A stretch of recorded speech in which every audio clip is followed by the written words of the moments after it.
तो गेट आहे मेणा get sir. मेणा म्हटलं की डोलीचा प्रकार लग्नांमध्ये लेडीज वर्ग वापरतो. महाराजांच्या राण्या सूर्योदय सूर्यास्ताला बॅक साईडला जायच्या म्हणून त्या गेटचं नाव मेणा गेट आहे. मेणा ते पालखी सर हे जे महाल आहेत तुम्ही राणी महाल पाहून आलात हे एकाला एक लागून सर 6 राण्यांची 6 घरं किल्ल्यावरती आहेत. महाराजांना पाहिलं तर महाराजांनी 8 लग्ने केली सर. करावी लागली कारण की लोक कमी होती ना. स्वराज्यात लोक वाढवायचे असतील तर सगळे सोयरे वाढवावे लागत होते.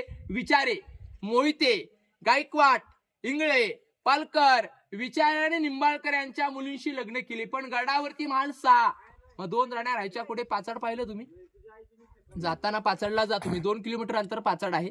गडाच्या पायथ्यापासून तिथे जिजाऊंची समाधी आहे सर. पाचडला तुम्ही गेला तर जिजाऊंची समाधी पाहता येईल तुम्हाला. राष्ट्रमाता राजमाता जिजाऊ मासाहेब या किल्ल्यावरती राहत नव्हत्या तर किल्ल्याच्या खाली गाव आहे पाचड गावामध्ये त्यांचा वाडा आहे 9 एकराचा. आणि त्यांच्या सेवेला पुतलाबाई पाचडला राहायच्या. आणि ज्या सईबाई होत्या संभाजी महाराजांच्या आई यांचं निधन राजगडला झालं ना.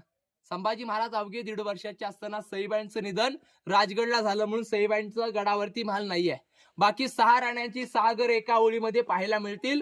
राण्यांची नावं ऐका. सईबाई सोयराबाई सगुणाबाई गुणवंताबाई काशीबाई पुतलाबाई लक्ष्मी आणि सकवारबाई अशा राण्यांची नावं आहेत. राणी महालात तुम्ही गेला होता पहिला लागला ना चौथरा तो हॉल होता.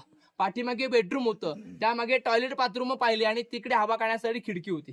आणि राणी महालांच्या समोर हे जे असे कठडे दिसत ना झोते हे समोर हे सर्वंट लोकांची घरं म्हणजे दासी मंडळी म्हणजे नोकर चाकर वर्ग. येथे नोकरांना घरं होती सर आणि आतमध्ये राण्यांना घरं होती. आपण हा गेट पाहिला हा पालखी गेट सर. महाराजांच्या पालख्या ज्या यायच्या त्या या गेटने आतमध्ये यायच्या. राण्यांची मेने तिकडून यायचे. इकडे गेला होता का तुम्ही खाली आता त्या बाजूला जाऊया.